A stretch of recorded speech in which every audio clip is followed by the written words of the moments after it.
Hello everyone and welcome back to the weekly AI News Flash, where we cover all the big stories and updates that happened the past week in the AI world, and we try to do it in a flash. As always, my name is Idan and I will be your host for today. So without further ado, let's see what happened in the past week in the AI world. Let's begin with OpenAI, August 10th. Well, it was August 9th, but still we need it for context. New GPT-5 updates will be rolling out. They already rolled out, of course. They have implemented X2 rates, and we will see towards the end of today's news flash how much queries we get as Plus users and Teams Pro users. You have as many queries as you wish, and if you are on the free program, well, you have only 10. I don't think they changed that one. Also, GPT-5 Pro and Thinking are in the model picker. They changed it a little bit. It's auto, fast, and then it's thinking, and you have legacy models just in case you are missing GPT-4o. And in the second settings, you can also get O3. Also, by a popular request, apparently, now you can put your finger, your cursor on the regeneration button and see what model was used for your query. I think that is very nice. OpenAI, for some reason I forgot their X account here. They said they achieved highly enough to achieve a gold at this year's IOI online competition with a reasoning system. What is IOI, you are asking? Well, that is a very, very good question. And as soon as I will be able to toggle to the next frame, I will tell you what is an IOI. Live IT issues. Let's see what is going on here. Give me a moment. Everything live. Everything live. There we go. So, the IOI is the world's top programming competition for pre-college students. Apparently, 2 intense days of solving codes and algorithms and problems. And they achieved that high enough to get gold with a reasoning system. They don't say that it's GPT-5, they just say a reasoning system. Just something cool to know. And now we have something from the House of Trump, the White House. A new type of, I don't know, protection? What is he doing? He's going to take a cut from Nvidia's and AMD's chip sales to China. 15% if I am not mistaken. Now, I don't understand if on top of that they're going to pay the taxes that they're supposed to pay from the earnings and the revenue. 15%! It's a new type of protection. What do you think about it? It's the first time I've heard about it. It's, wow. Trump, new records, man. Finding ways to make money. GitHub CEO Thomas Dohmke, this is how you say his name, is going to step down. But why is stepping down? That is the interesting part. He will leave the Microsoft-owned GitHub, which is the code hosting platform, to launch a new startup. And when a dude like that, which is the CEO of GitHub, is going to start a new startup, it's interesting to follow and see what will bring the days, what the days will bring. That was reversed. Elon Musk. Yes, Musky. We haven't talked about Musky for a long time. He's threatening Apple with a lawsuit. He says that the App Store is biased towards OpenAI. There is no way, that's what he says, no way to but to be above OpenAI in the App Store. So he's threatening a lawsuit.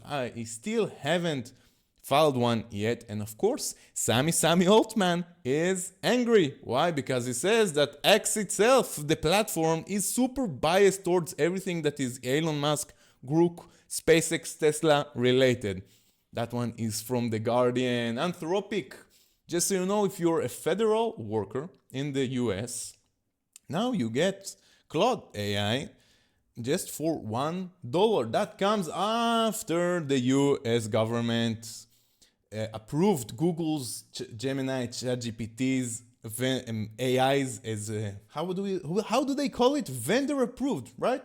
A list of approved AI vendors.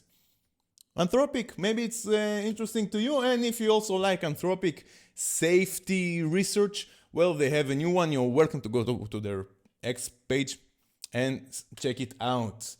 Also, Google DeepMind just brought Demis Hassabis for a podcast, for an interview. It was very interesting. On the road to AGI, he talks about it, breakthroughs, Gemini 3, which is absolutely insane. By the way, last week we talked about Gemini 3, which is an open world creator AI that you can walk in your world and develop it while you are playing in your world.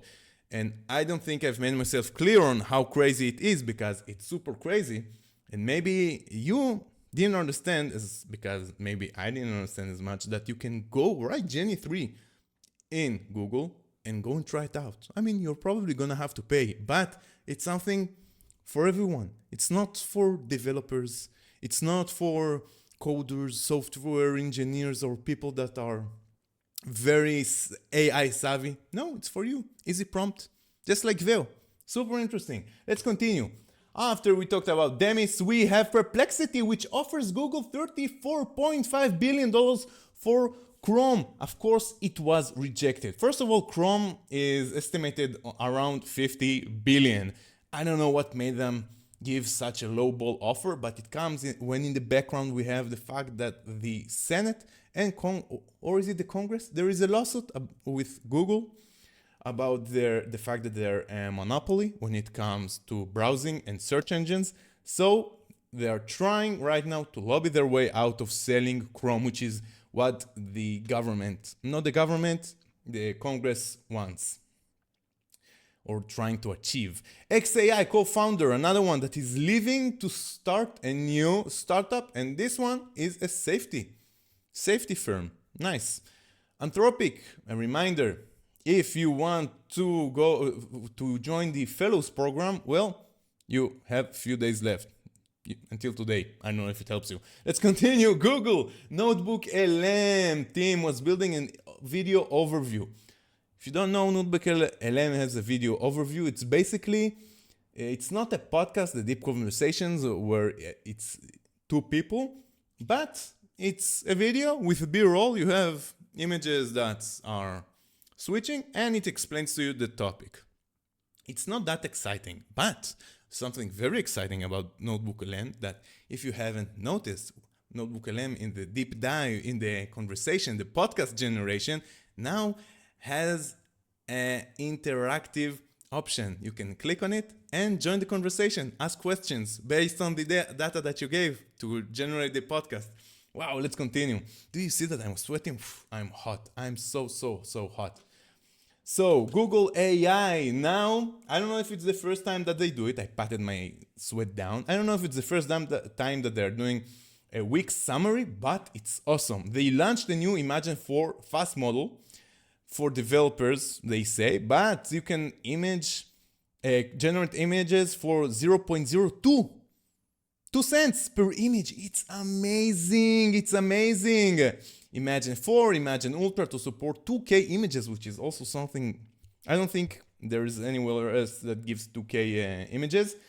All are now generally available in the Gemini API for developers, which is not that hard to work with if you're interested on working with it. Let's see Imagen 4. This is the post about it. And also they are introducing Gamma 3, 270 million, a new model in their Gamma family, open source, hyper efficient, they say, best for developers, for something to fine tune. Also, Google AI Ultra subscribers can now run X2 the times, the rate limits of DeepThink. They only gave 10 people who were saying it's not enough, and they are here again. It's up to 10 prompts now. It was 5 before. Wow, that's really nothing. You remember how we got only 10 prompts for 4.5, GPT 4.5? What can you do with 10 prompts for GPT 4.5? I'm gonna pat myself down again. I have my air conditioning on, but it's just not enough. Oh, the lightning maybe. Let's continue. The Gemini app can now reference your past chats. It's about time. What? To deliver more personalized responses. It took you so long? They also introduced temporary chats, which is nice, and new privacy settings you can create an experience. That is cool. I'm shocked that only now it can reference past chats. I'm shocked. New research from Google Research introduces G-Amy and explores how AI can assist in doctor-patient conversations. They're always bring the coolest AIs ever. Let's continue again with the Google slide. Just in case you're wondering, all of these issues that I'm having today are from Google Slides, but everything is live. Everything is live. This is Gamma 3, very cool. And Meta. Well, Meta. Always getting in trouble with the Congress. Allegation from Reuters, not allegation, but an internal Meta policy document that was seen by Reuters says that the chatbots can have sensual chats with kids. It's not that funny, just the way that they describe it is a bit amusing to me. And of course, we have the beloved Senator Hawley that launches a probe into Meta AI. If you don't know, he loves Meta. He absolutely adores Meta. I think it's the single senator that is going head to head with Meta every time, again and again and again. Instagram, Facebook, all the time. He is relentless when it comes to those things, and good for him. It's important. And I said that we will see OpenAI's rate limits towards the end of the video. So let's recap what they did this week. GPT-4o is available under legacy models. Cool. Paid users can now toggle show additional models in the settings to add legacy models like o3, which I personally miss. You also have GPT 4.1 and GPT Thinking Mini. Why? Why do you need that? GPT-5 includes auto-fast and thinking. Yes, we know, we saw. If you haven't seen it, go see it. It's very cool. Fast give faster answers and shitty and bad answers. Thinking takes more time and gives deeper answers, better answers. We also have that the Plus and Team users now get up to 3,000 messages a week on GPT-5 Thinking, with extra capacity with GPT Thinking Mini. Okay, about that. Stop using GPT-5. Only use the thinking. Trust me, you will have a better life. One last thing. They are making GPT-5 warmer, friendlier, based on the feedback. It felt too formal, that's what they said. Well, I didn't feel it, but the new personalities are indeed very interesting. What else do I have to tell to you guys? I think that announcement is not out yet, and that is it for today. So thank you for being here. If you've made it so far to the video, good job for taking such an interest. Leave a like, subscribe. Every action that you take keeps my heart warming and this channel going. And if you're a regular viewer that made it this far, the channel's name is going to change. From AI with Idan, it's going to be Mr. Roth. If it's available, I haven't done it yet. But if you're watching this video and you see it under Mr. Roth, well, know that from now on, it will be Mr. Roth and it will never change again. Thank you so much. I will see you in the next video. This Thursday, we have something very cool, something new in GPT-5. Bye-bye.